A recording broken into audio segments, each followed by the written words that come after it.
Playground. Hooray!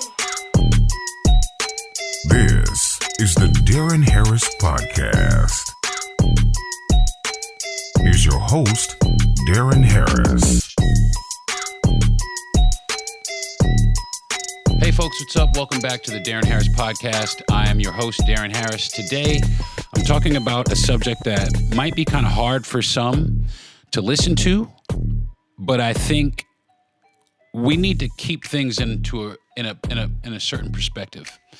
It's hard to imagine that not so many years ago that they used to lynch black people in this country.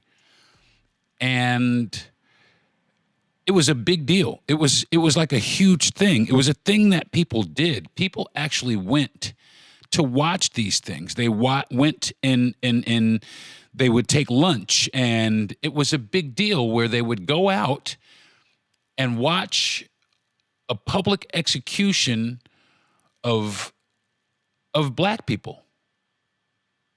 And that was a practice that was done here in the South and other places all the way up until not so terribly long ago. So my question is, and my subject today is,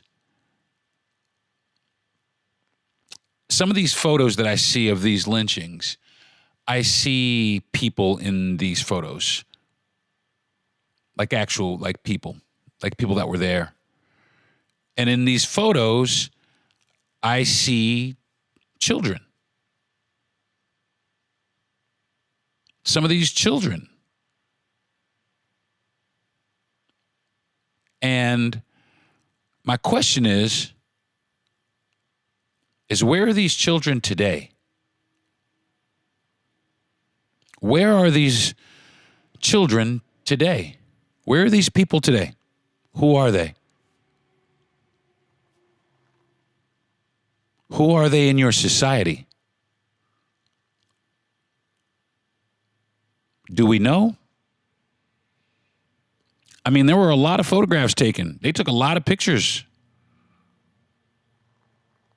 Are some of those photographs still around in their households? Do they share those photographs with their friends, family members?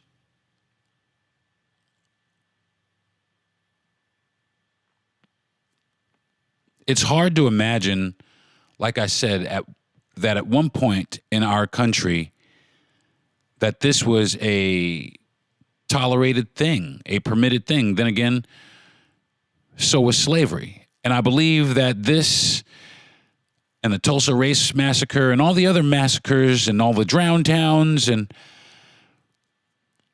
sundown towns as well, I believe that that is a direct retaliation on the abolition of slavery.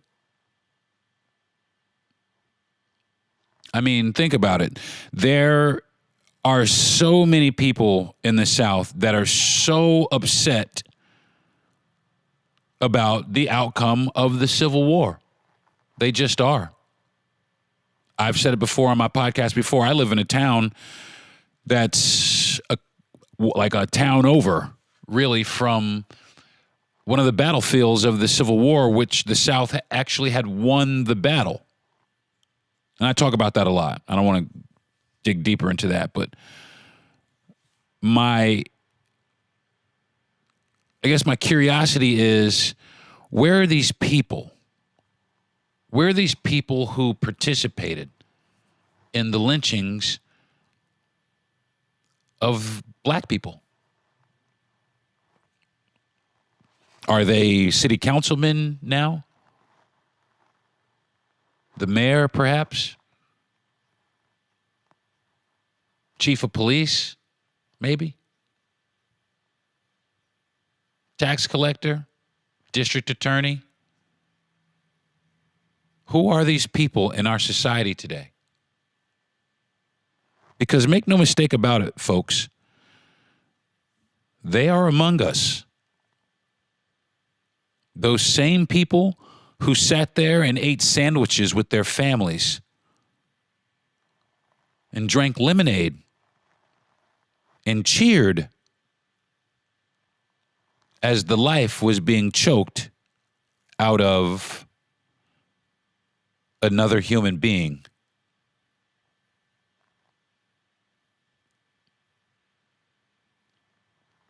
I think about that sometimes, especially where I live.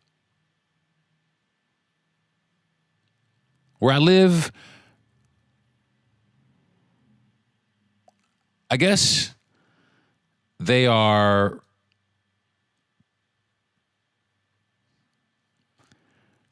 tolerant. That's a good word to use. Tolerant, I believe, would be a good word to use in this situation, because that's kind of what it feels like. Like they just tolerate us. You see people in store and you wave, and sometimes they look right through you, or they look at you with such disdain. And they wave anyway.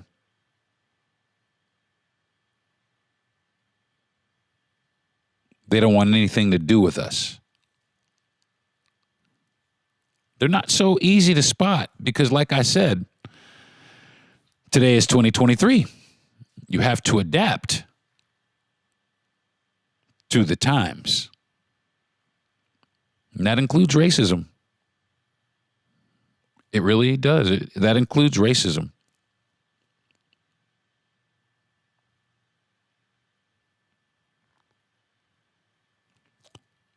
Some of these policies that were made back in those days when they were lynching black citizens, some of those policies still stand today.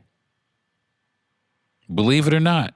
In some of these southern states, some of these Confederate states, if you will, some of that stuff still exists.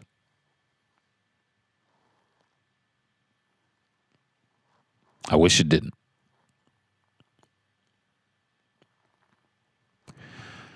Today is a very somber podcast, folks. But like I said, it's something that crosses my mind on a regular basis. I'm talking regularly. Do I come across this?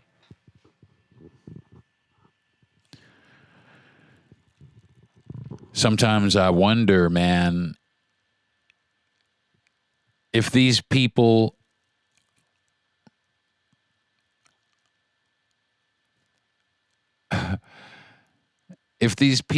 are people that I interact with on a daily basis. Maybe not you, but maybe your grandfather was one of the men in the photograph standing next to two dead bodies. Maybe he's got you standing in the photograph with him.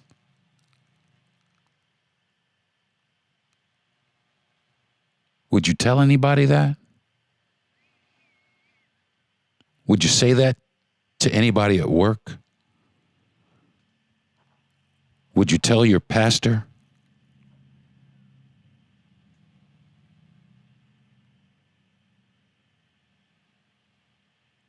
Would you brag about it in private?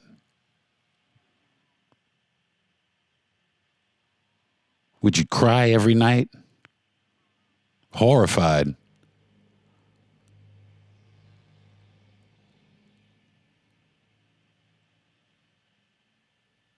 I think about you too. I think about you too because, like I said, folks, rest assured, these people are in our society today.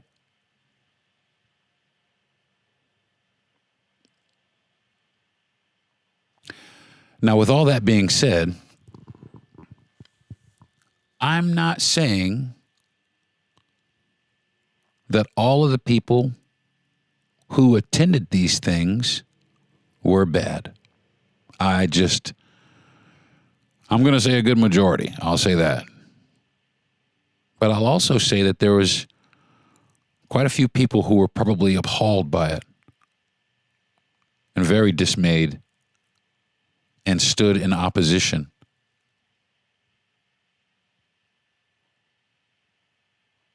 Some of those people that were there were brought against their will by their elders.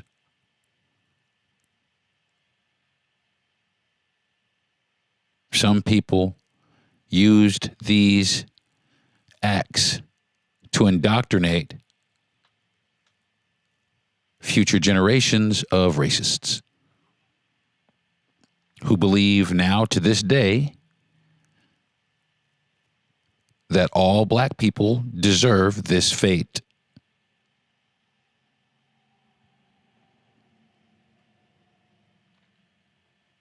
Sometimes my podcasts are quite different, folks. I don't always laugh and joke around.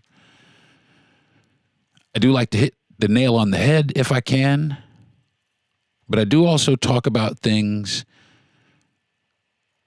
that I feel strongly about, and this is one of those things. I do feel strongly about this because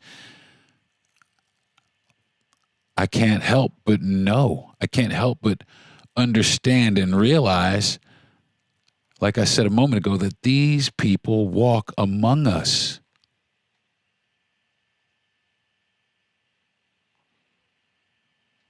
And I'm sorry. I'm sorry for everybody that was brought there against their will. I'm sorry for everybody who protested them to no avail. I'm sorry you had to be there. I'm sorry you had to witness that. But for all the people who stand there smiling, I hope you burn in hell. I hope you burn in hell. I really do. And let me make this clear, though. I don't hate you. I do not hate you. I feel sorry for you. I do feel sorry for you.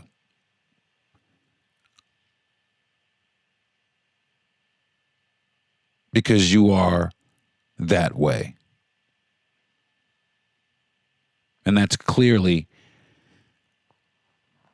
just the worst disease that you could ever have,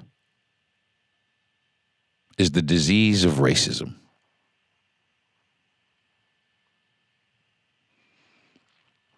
And that, my friends, is what consumes you, is your hatred.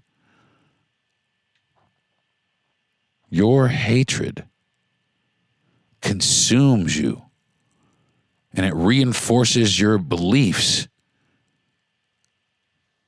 And you tie all that and stand right behind the Word of God and promote it to the next generation and the next generation and the next generation. And it's perpetuated, and it doesn't go away.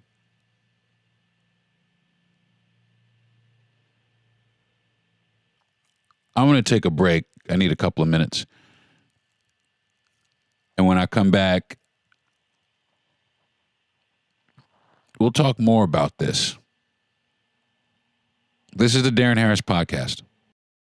IRS. 3 letters that strike fear into everyone, and for a good reason. The IRS is the most powerful collection agency on earth, and being in debt to the IRS can have serious consequences. Oftentimes, it begins with the IRS sending you a collection letter, and then escalates. And before you know it, they're garnishing your paychecks, seizing your bank accounts. Even your home or business could be at risk. But thankfully, there's Optima Tax Relief, America's #1 most trusted tax relief firm. They've resolved over $1 billion in tax debt for their clients. A+ rated by the Better Business Bureau. Their tax professionals have the expertise and experience to help you put your tax debt to rest. Call now and get your free consultation today. Call 800-804-6544. 800-804-6544. 800-804-6544.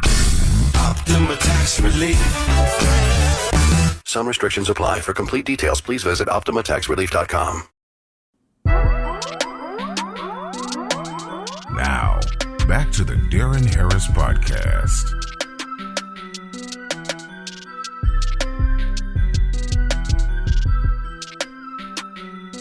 Hey, folks, welcome back to the program.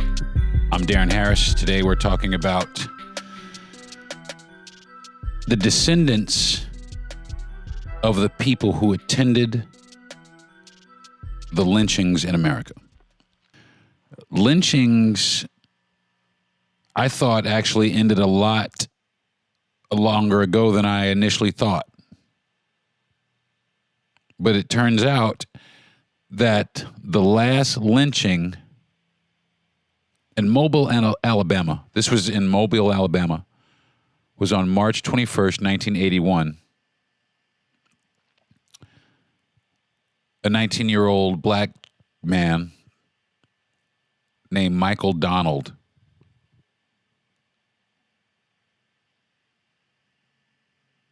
was beaten and tortured and hung from a tree. And that was in 1981. That wasn't that far removed from me.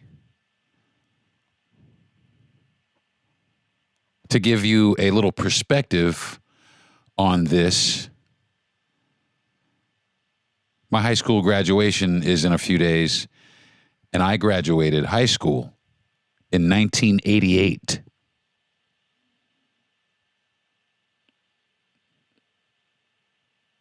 That's not that long. That's not that distant.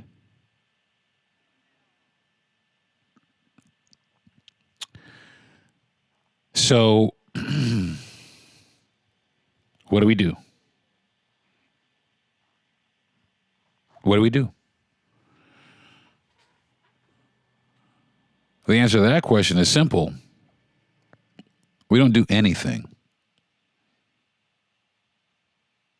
We don't do anything. We keep doing the same thing that we're doing every day. Is thriving.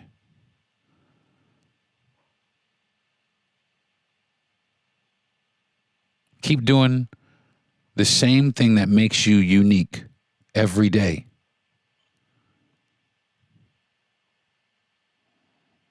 Because at the end of the day, that's what it was all about. Is trying to scare us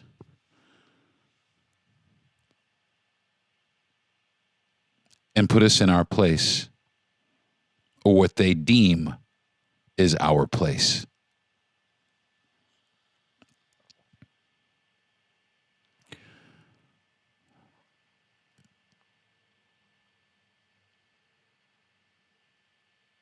I'm sorry, folks. Sometimes I just get lost. I'm over here just thinking about what some of these men must have felt. What some of these children that attended these lynchings, what they must have felt. Especially for like the first time. The first time. How do you break that to your family? How do you tell your family that we're going to watch this human being be killed in public?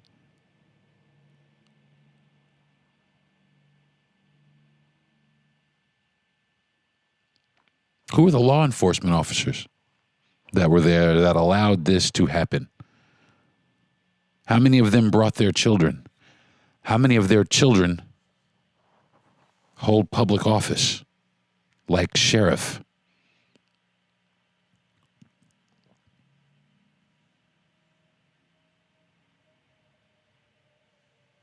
Who knows?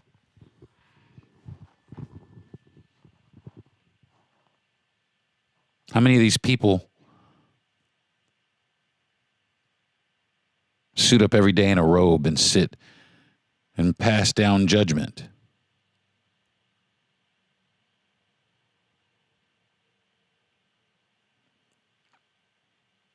Those are the people. Okay? Those are the people. Those are the people that we are fighting. Those are the institutions that we are fighting to break down. Those are the ideologies that we are here to confront, to put in its place, which is no place.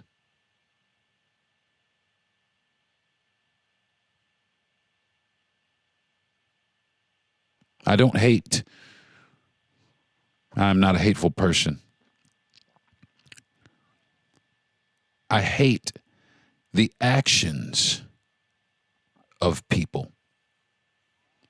Actions are learned behaviors. Those are learned. That is a learned behavior. And if you go to enough of them, eventually it's indoctrinated into you.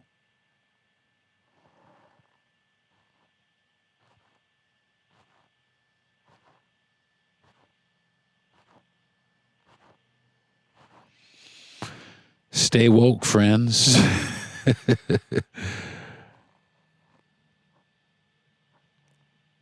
Stay woke. That's all I can really say. I don't anticipate this, and I didn't anticipate this to be a very long podcast at all today, because it is definitely something that bothers me. It bothers me terribly. It bothers me beyond what I could even imagine for myself. I don't know why I'm consumed with this, but I get it. Maybe it's because, what I feel for the families of those victims. And somehow, I don't know, this is me trying to maybe seek justice or provide some closure or more information. I don't know. Maybe a different perspective on people. I don't know, folks. I just know that there were people that were there that are still alive today. And it is not that far removed. And those people, not only that, those people were allowed to get away with it. And in some cases, it was local law enforcement who contributed. Where are those people now? What are those people doing now? Are they grandpas sitting there with their little granddaughters on their laps, laughing, telling all the family stories except for those?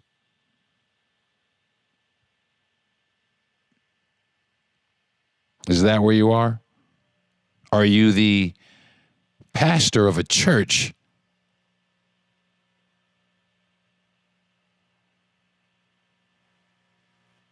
where are you at? What are you doing now? I would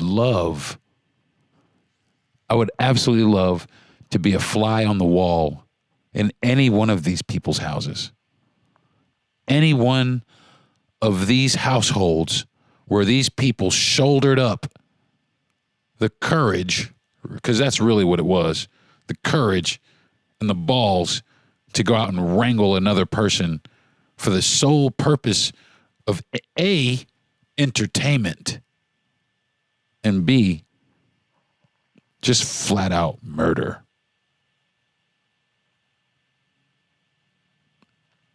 Are you the guy down at the bank that's giving home loans? Is that you? Was that your granddad?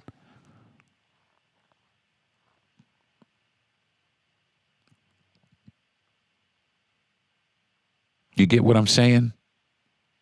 It's a hard subject. And I know I've probably pissed off a lot of listeners with this episode. The last episode was kind of crazy too. The last two episodes were kind of crazy, but I think that this episode is kind of crazy too. It's also kind of tied together in a weird kind of way because a lot of people, they did this still. I mean, they do this stuff on Saturday night and Sunday morning go to church and sing in the choir.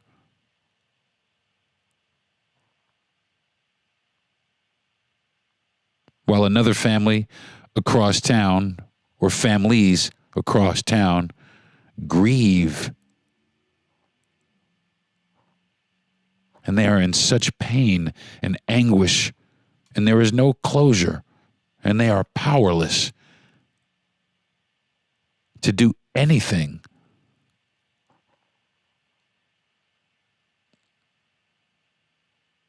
How powerless it must feel to know the people who did this and still not being able to do anything about it. And make no mistake about it, folks, some of these people on the other side, they're still alive too. They experienced the other side. They experienced their brothers and their fathers and uncles, cousins, friends. They experienced all of their lives being cut short for the sake of entertainment.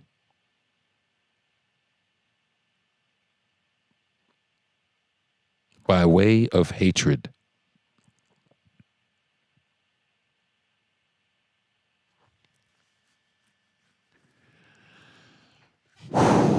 Yeah. Very, very, very heavy subject for me today. But I guess I was due one. And like I said, I have another podcast that this probably would have been more appropriate for. But like I said, I wanted to do it on this podcast because I believe that it may reach more people. And more people means more consciousness. And that is essentially what I'm trying to do. I'm trying to raise awareness and also raise consciousness about some of these things. I know that our everyday lives put heavy demands on us. We bounce around from here to there. We got to go to the grocery store after we get off of work. And from there, we make dinner. And after dinner, we got to work out, et cetera, et cetera. Got to put the kids to bed.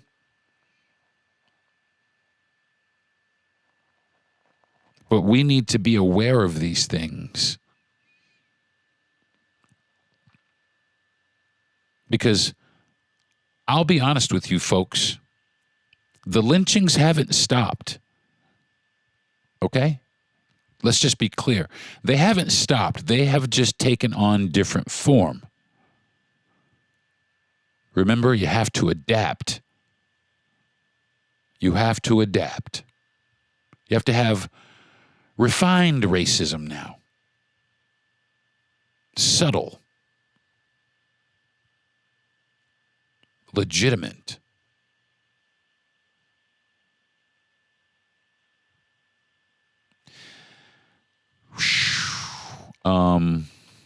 That is a very deliberate crutch word, folks, and I put it there on purpose because really, like, I it bothers the shit out of me. And the reason I talk about it, I guess, is because I'm hurt by it. I'm hurt by it. And that's really what the long and short of it is I am deeply hurt by this. Because, man, we could have such a great place to be. This could be such a great place. I mean, it really could be what they said it should be. It really could be. But it will never be because of the way that it came to be. And that's just the facts. I mean, it didn't even start with black people. It started with the Indians back before when they came and took this place. That's where it started. That was the beginning of the end. That was the beginning of the end. And now here we are in today's society where people can say what they want, but they can't say what they want. They can do what they want, but they can't do what they want. If you get what I mean. Some of you might be like, well, that's some cryptic shit, but I don't.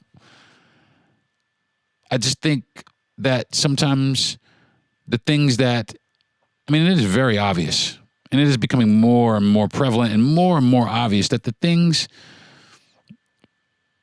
that white folks benefit from, black folks don't benefit from that. It is obvious, and it is extremely deliberate. And that is obvious. That is the most shocking and appalling thing to me these days, is how deliberate it is. How right in your face it is. Right in your face. They hate you right to your face. They pass laws showing how much they actually hate you and me. They got no love for me. Yeah, I find it to be sad. I just do. I'm sorry. I don't know, folks. I don't know what else to say. I don't know what can be done about it. I thought I had the solutions. I really don't know, because it's just on autopilot now. It's on autopilot now. There's so many things on autopilot now. Black people are just killing the shit out of each other. That's on autopilot. And racism. It's just on autopilot.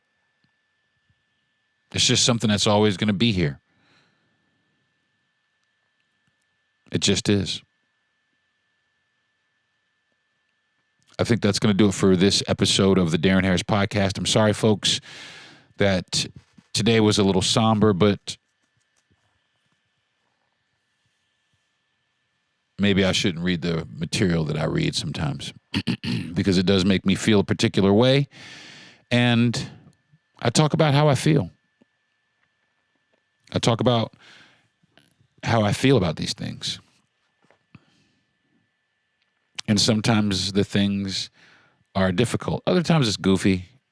My podcast can be goofy from time to time, but for the most part, it's pretty serious. I wish I could be goofy, man. I really wish I could just pull that mask down over my face, especially being a comedian. I wish I could just pull that mask down over my face where shit doesn't matter. Where shit just doesn't matter.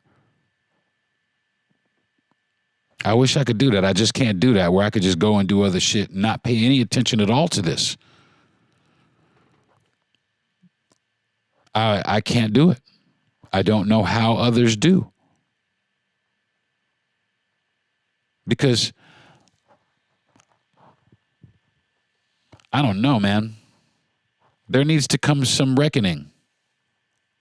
Something needs to, this needs to come to a head, a boiling point, and there needs to be, I'm not saying anything violent, but there needs to be a debate, a standoff, and say, listen, are we going to try and eradicate this out of this country, or are we just going to allow this to stand? Are we going to allow racism to permeate and teach generation after generation after generation what it is to be a racist? And that's for both sides, not just the white side, not just the black side even. That's for all sides. That is for all sides. Are we going to continue to promote and teach racism to our children? Are we going to do that? That was one of the most impactful photographs or series of photographs that I've ever seen in my life, was children attending lynchings, learning how to be racist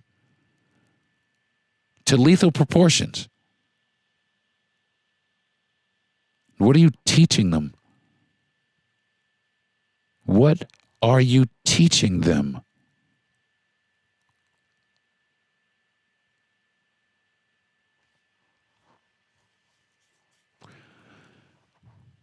I want to thank my mother and my father for being the best parents. I want to thank my wife for being the best wife she can be. I want to thank my best friend and producer for encouraging me to do my podcast or do this podcast. Maybe not this particular podcast, but my podcast in general. I want to thank Gentry Thomas for giving me the opportunity to do my podcast. I know some of the things can be heavy. I'm not sure if Gentry even listens. Crutch word. Sorry, I didn't mean to ruin everybody's day.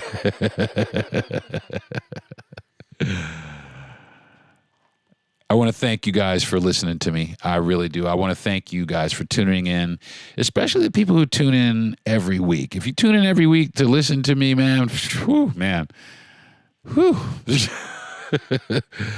shout out to you. Thanks for all the new listeners. Hopefully you'll come back and listen. Hopefully this podcast won't run you off. Maybe it might, probably will. But I got to talk about it. I have to talk about the things that are on my mind. I got to talk about these things that are on my plate, the things that I think about, the things that bother me, the things that drive me, the things that I am passionate about, the things that I question. I have to talk about these things. And I do it every week. And at first, I guess I cared about people listening. And after a while, I didn't care so much about that and started caring more about the talk therapy that I was getting out of it. Which reminds me, I forgot to do my mental health check this week, and I hope that everybody's mental health was good. I really do. Mine, because of the air conditioner situation, is waiting kind of thin, but my wife tells me that the part for our air conditioner should be here soon, so I'll be able to fix the AC in my coach, and we'll get back to RV living. But I just want to tell everybody that I love you all. Thanks for listening to me. Thanks for putting up with it. I couldn't have done it without any of you. All the people that I mentioned, every person that I mentioned, I couldn't have done this, and I'm glad and happy to thank you all every week for the opportunity that I get to share my thoughts and feelings with people, and to just really, at the end of the day, get some things off my chest. Because really, that's what I should rename it. This is Getting Shit Off Your Chest with Deron Harris. Because that's really what I do, is I use this forum to really kind of get my frustrations and my anger off my chest, man. And today, I guess I just woke up in a bad mood about this. I just woke up with my stomach in knots about this situation, about just the fact that this is a reality, that these people are in our society today. We're not that removed from that. We're not that removed from this. And it's closer than we think. We think it was so long ago, and it's not. And those people are still here, man. Some of those people are still here around in our society today. So think about that, folks. The next time you're walking around the streets, next time you go to the bank or church or anywhere you go, just remember that some of these people attended some of these things on purpose. Some of them were brought against their will. But either way, they're the ones who have to live with it.